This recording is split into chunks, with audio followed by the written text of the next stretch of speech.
আসসালামু আলাইকুম বন্ধুরা, সবাই কেমন আছেন? আশা করি অনেক ভালো আছেন।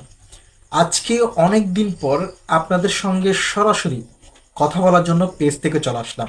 অবশ্যই এখন থেকে নিয়মিত আমরা এই পেজে অবশ্যই ভিডিও আপলোড দেব। আপনারা যদি অবশ্যই পছন্দ করেন, আপনারা যদি অবশ্যই লাইক করেন এবং জানাবেন আপনারা কোন টাইপের ভিডিও দেখেন বা কোন টাইপের আপনার ভিডিও চান, সে বিষয় নিয়ে আমরা কথা বলবো। তবে যাক, ভিডিওটি লম্বা করব না। অবশ্যই আপনাদের সঙ্গে আজকে কিছু গুরুত্বপূর্ণ কিছু টপিক নিয়ে কিন্তু কথা বলবো। যেই আমার প্রথম টপিকটা হচ্ছে শাকিব খানের সংসারটা আসলে কার কারণে ভেঙেছে।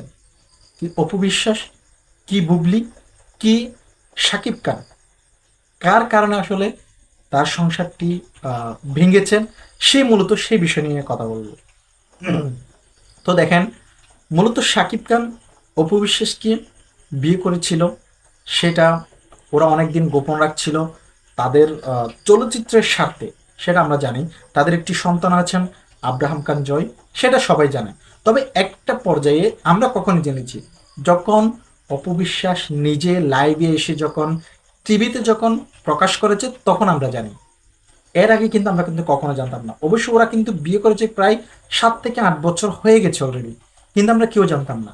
যখন অপু বিশ্বাস লাইভে এসে ছেলে সহ নিয়ে যখন কথা বলে, তখন কিন্তু আমরা বুঝতে পারছি যে শাকিব খান অপু বিশ্বাসকে বিয়ে করেছে। তার একটি সন্তান রয়েছেন, যার নাম হচ্ছে আব্রাহাম খান জয়। তো এবার দেখেন, তাদের সংসার কিন্তু চলতেছে চলতেছে বলছে। আম, অপু বিশ্বাস যখন লাইভ এসে যখন কথাটা যখন বলছে, তার একটি সন্তান রয়েছে, শাকিব খান তার বাবা, এটা বলার পর থেকে, অবশ্যই এটা না বলার জন্য শাকিব খান তাকে রিকোয়েস্ট বা যত কিছু প্রয়োজন তাকে করেছিল, কিন্তু বাধ্য হয়ে অপু বিশ্বাস ভুল করে সেই লাইভে এসে সেটি বলছে, টেলিভিশন মিডিয়াতে বলছে। এটা বলার পর শাকিব খান রেগে গিয়েছে একটি কারণে, সেটা প্রতিনিয়ত বলে। সেটি হচ্ছে, শাকিব খান বলছে যে আমার ছেলেকে আমি এভাবে উপস্থাপনা করব কখনো ভাবিনি। আমরা হয়তো আমি নিজে কখনো আমার ছেলেকে আমি ভালোভাবে উপস্থাপনা করতাম না, সেটি শাকিব খান নিজে বলেছেন। তারপর আরেকটি পর্যায়ে গিয়ে এটি বলার পর তাদের মধ্যে একটা রাগারাগি হয়, ফ্যামিলিগতভাবে একটি সংঘর্ষ হয়। সেটির কারণে অপবিশ্বাস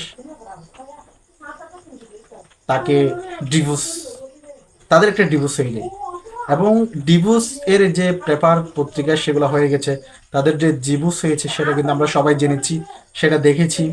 একটা পর্যায়ে দেখেছি সেটা আমরা একটা পর্যায়ে কিন্তু আমরা দেখেছি যে আসলে সাকিব খান অপু বিশ্বাসকে ডিভোর্স দিয়েছেন। সেটা আমরা বিভিন্ন খবরের মাধ্যমে কিন্তু আমরা কিন্তু পেয়েছি। তারপর আসেন,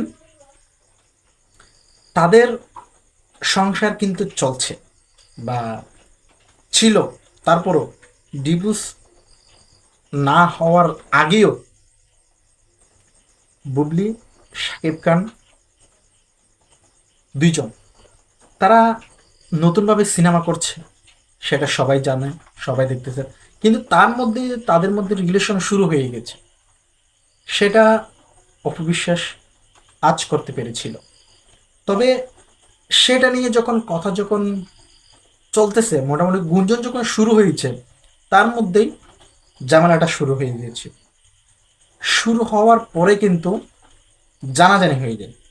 একটা পর্যায়ে এসে ঠিক সেম অপবিশ্বাসের যে ঘটনাটি ঘটেছিল, অপবিশ্বাস যেমন লাইভে চলে আসছিল তার সন্তানকে নিয়ে, ঠিক সেম ফেসবুক পোস্টের মধ্যে দিয়েও বুবলি সেটি জানিয়ে দিয়েছেন। দেখেন, তাদেরও কিন্তু সংসার চলেছিল। তবে এখন আমার কথা হচ্ছে, এখানে আসলে সমস্যাটা কাদের, আসলে কি কারণে অপবিশ্বাসের সংসারটা ভাঙলো। মূল কথা যদি বলতে যাই, তাহলে এখানে একটা বিষয় হচ্ছে, অপবিশ্বাস লাইভে আসতো না যদি না বুঝতে পারতো বুবলি এবং শাকিব খানের একটা গুঞ্জন, তাদের যে একটি সন্দেহজনক, সেটি যদি অপবিশ্বাস যদি বুঝতে না পারতো, তাহলে সেই লাইভে শাকিব খানের কথা অমান্য করে কিন্তু সে আসতো না। নাম্বার 1 কারণ। দ্বিতীয় কারণ সেটা হচ্ছে শাকিব খান কেন তার বউ বাচ্চা থাকার পরও কেন তার সাথে রিলেশন করলো। নাম্বার 3, অপু বিশ্বাস শাকিব খানের বউ বাচ্চা আছে সেটা জগতে জানে, জগতে জানার সত্ত্বেও কেন বুবলি শাকিব খানের সাথে সম্পর্ক গড়ালো। আমার এই 3টা প্রশ্নর উত্তর যদি আপনাদের কাছে যদি থেকে থাকে বা কারেক্ট কে দোষী সেটা যদি আমারটা যদি ভুল হয়ে থাকে, আপনাদেরটা সঠিকটা অবশ্যই আপনারা কমেন্ট বক্সে জানাবেন। কে আসলে দোষী অবশ্যই সেটি জানাবেন।